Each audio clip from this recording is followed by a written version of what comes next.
Muito bem, pessoal. Sou eu, professor Almir. Vamos continuar os nossos estudos do direito empresarial, agora tratando sobre a teoria geral do direito cambiário ou o estudo dos títulos de crédito, né?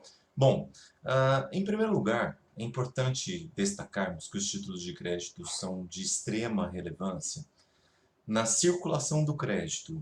Cuidado, crédito é uma coisa, título de crédito é uma coisa muito diferente, tá?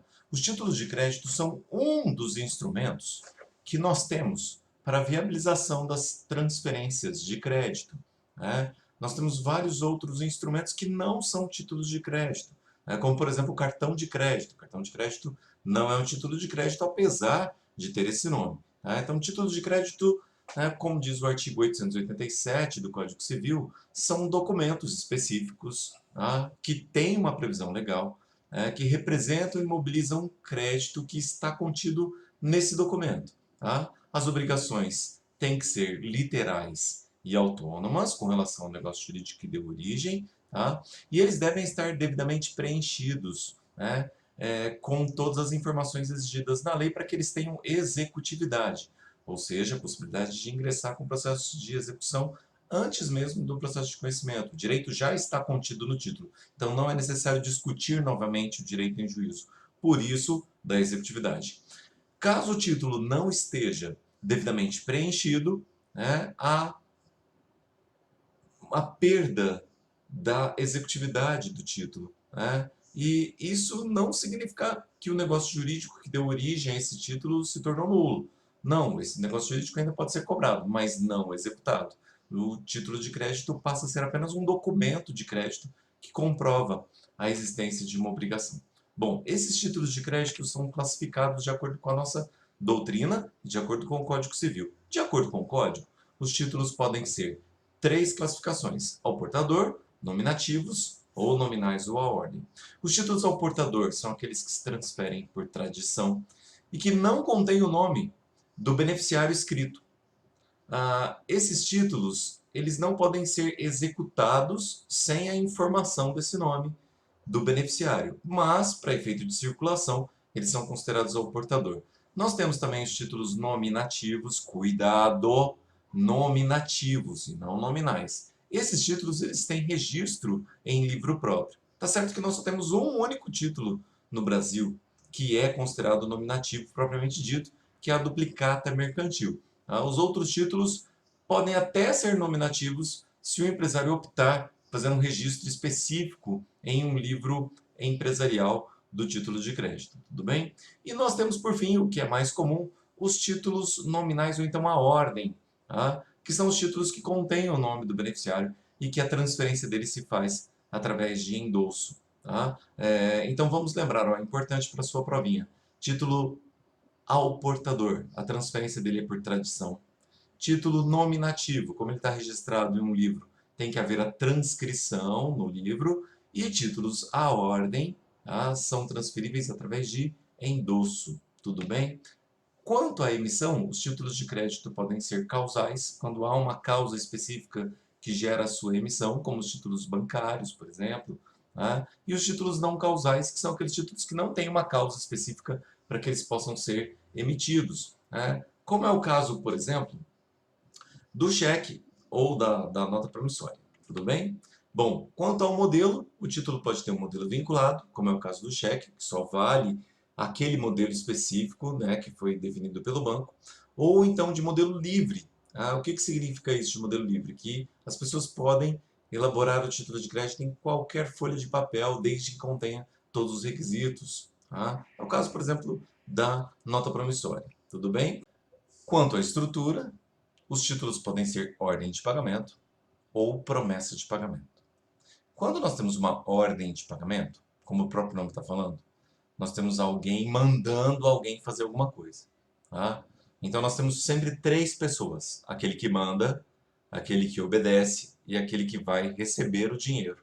Tá? Então, na ordem de pagamento, nós temos sempre o emitente, chamado de sacador, o sacado, que é a pessoa que vai efetuar o pagamento do título, e o beneficiário, que é a pessoa que vai receber o título. Na promessa de pagamento, como o nome também está falando, está sugerindo, nós temos uma pessoa que promete pagar né? Nem sempre cumpre, mas alguém que promete pagar e alguém que tem direito a receber a obrigação. Tá? Então nós temos, né, nessas situações de promessa de pagamento, duas pessoas apenas. Na ordem de pagamento, três pessoas. Tudo bem?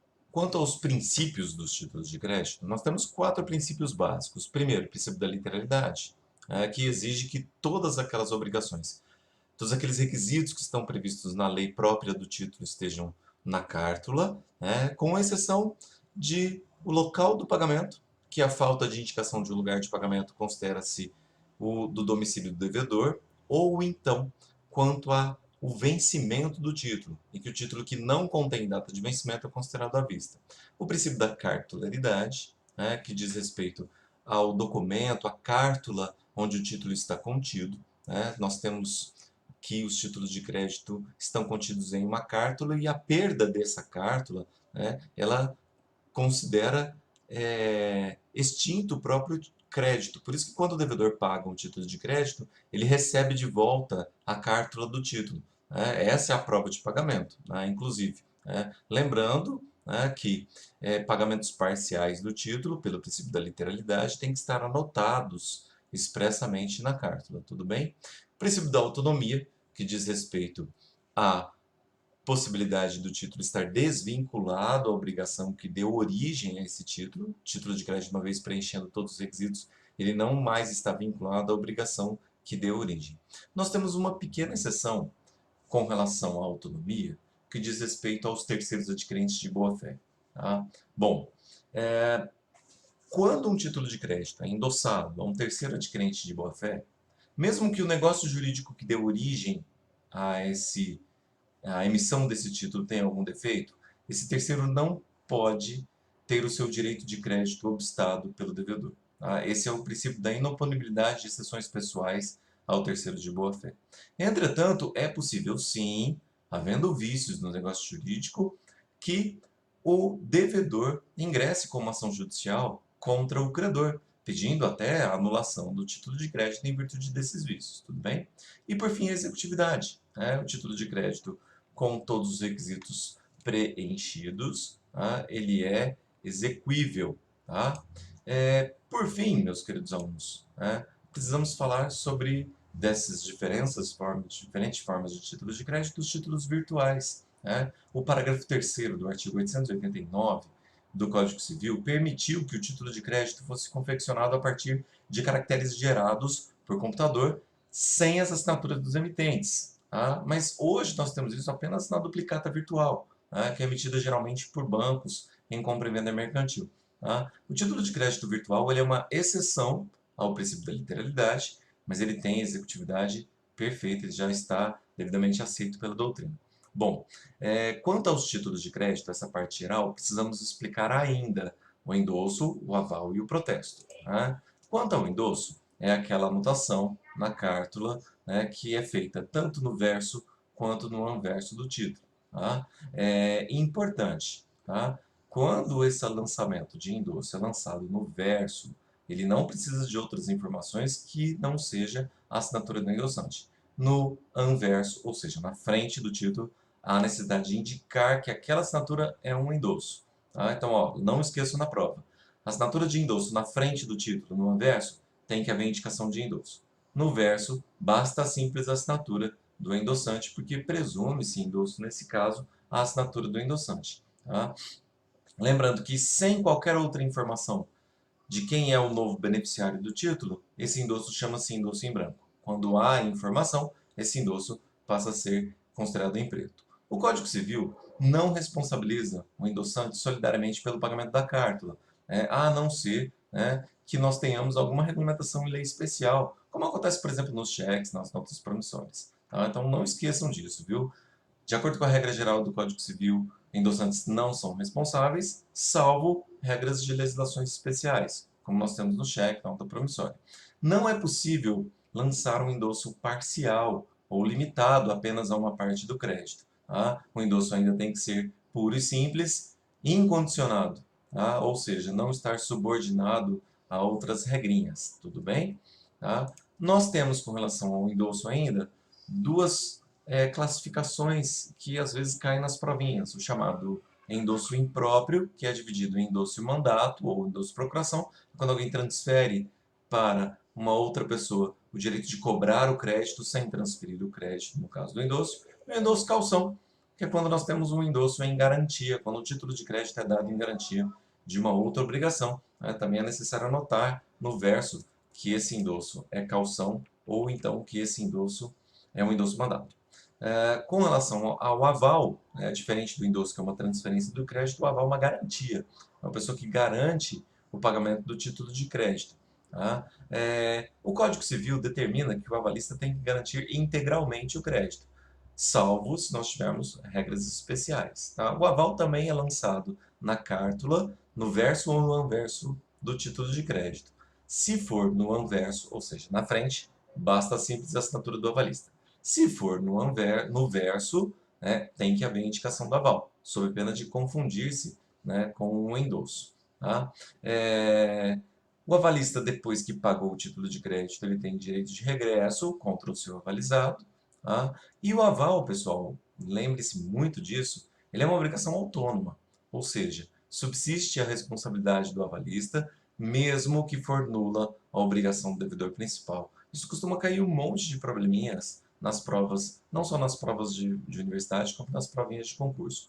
O aval também pode ser em branco ou em preto, ou seja, em branco quando não indica o nome do avalizado, e aí nesse caso presume-se ser o emitente, ou então em preto, quando há indicação do avalizado. Tudo bem? Tá? Por fim, quando nós tivermos dois ou mais avalistas, nós temos uma relação de simultaneidade ou sucessividade. Dois avalistas de um mesmo avalizado, eles serão simultâneos em regra, se o aval for dado em branco, e aí eles têm responsabilidade solidária entre si, e eles são sucessivos quando eles foram dados em preto em momentos distintos. Então eles não têm responsabilidade entre si.